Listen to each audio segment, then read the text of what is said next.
En lo que se sabe de los últimos 12 meses, el déficit fiscal ha alcanzado el 4% de Producto Bruto Interno.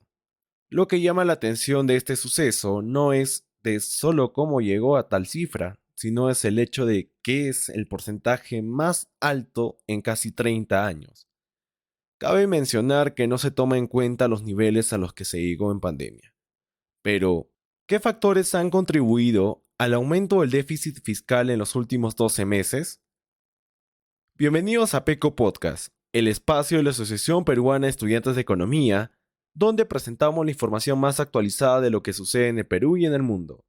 Mi nombre es Marco y hoy presentamos déficit fiscal al 4%. ¿Cómo afectará al Perú?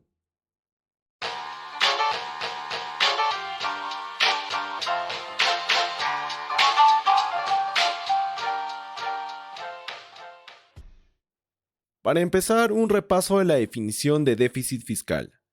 Primero tenemos la posición fiscal, que se conoce como resultado económico de la diferencia entre los ingresos y gastos del gobierno. Si es positiva, se denomina superávit o ahorro fiscal. Equilibrio en caso de que sean iguales y déficit cuando los gastos superan a los ingresos. ¿Qué debe hacer uno frente a esto? Tal y como lo haría una familia cuando tiene exceso de gastos sobre sus ingresos, tratar de cubrir o financiar con deuda interna, externa o el uso de ahorros anteriores. ¿Y cómo se adeudan los gobiernos? Mediante préstamos, bonos, etc. Para esto los mercados internacionales continuamente revisan la capacidad de pago del país, que es básicamente el riesgo del país y el nivel de deuda que maneja el gobierno. En caso de nuestro país, Perú, el financiamiento del déficit fiscal proviene del endeudamiento externo e interno. En julio de 2024, el déficit fiscal acumulado en los últimos 12 meses alcanzó el 4% de Producto Bruto Interno, según informó el Banco Central de Reserva del Perú. Este es el porcentaje más alto registrado desde 1995, excluyendo el periodo de pandemia. A diferencia de 1995, cuando el incremento del gasto estuvo ligado a un contexto electoral, el actual déficit se debe principalmente a una caída de los ingresos del gobierno, mientras los gastos públicos alcanzan niveles históricos. Entre enero y julio de 2024, los ingresos cayeron un 0.4%, mientras que los gastos aumentaron un 9,6% según el BCR. Los ingresos por impuestos, salvo el IGB interno, están lejos de sus niveles máximos históricos. Actualmente el déficit fiscal se ha mantenido en un 4% del PBI durante los últimos 3 meses. A pesar de las expectativas de un ajuste en el gasto público, la inversión pública creció un 36% en julio, lo que contribuyó a mantener el déficit en niveles altos. El gobierno elevó recientemente la meta fiscal de 2% al 2,8% del PBI, aunque es probable que esta nueva meta tampoco se cumpla.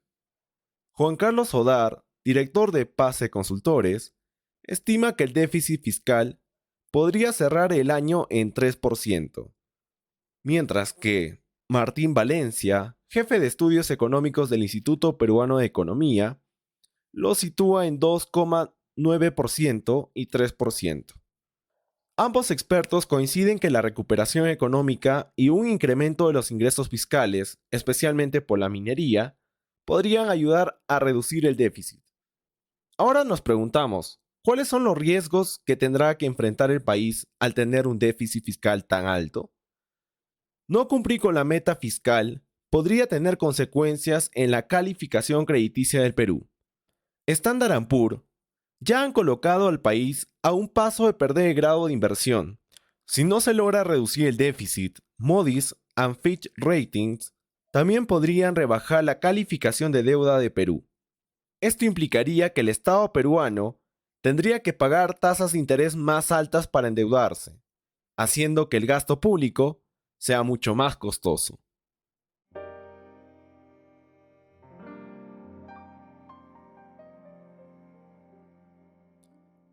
A medida que enfrentamos un déficit fiscal del 4% del Producto Bruto Interno, es momento de reflexionar sobre las acciones que debería tomar el gobierno para asegurar la estabilidad económica del país. Primero, es fundamental controlar el gasto público.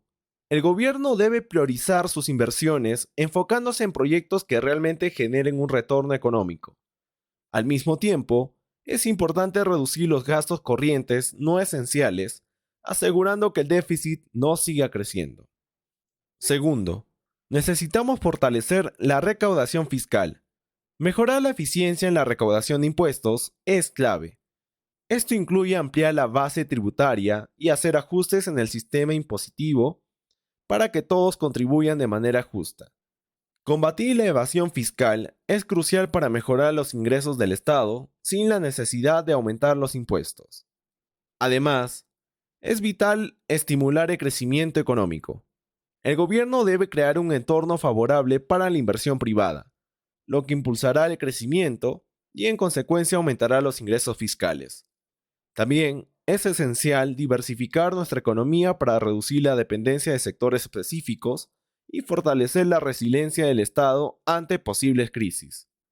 Por último, pero no menos importante, la transparencia y la comunicación son fundamentales. El gobierno debe comunicar de manera clara y transparente las políticas fiscales y los ajustes necesarios.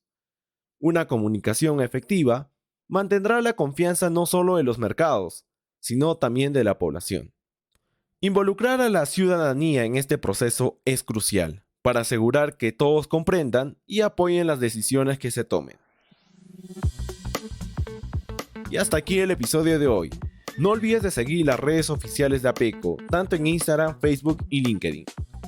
Nos encontramos en el siguiente episodio y recuerda mantenerte actualizado de los acontecimientos que impactan en la economía peruana. Hasta pronto.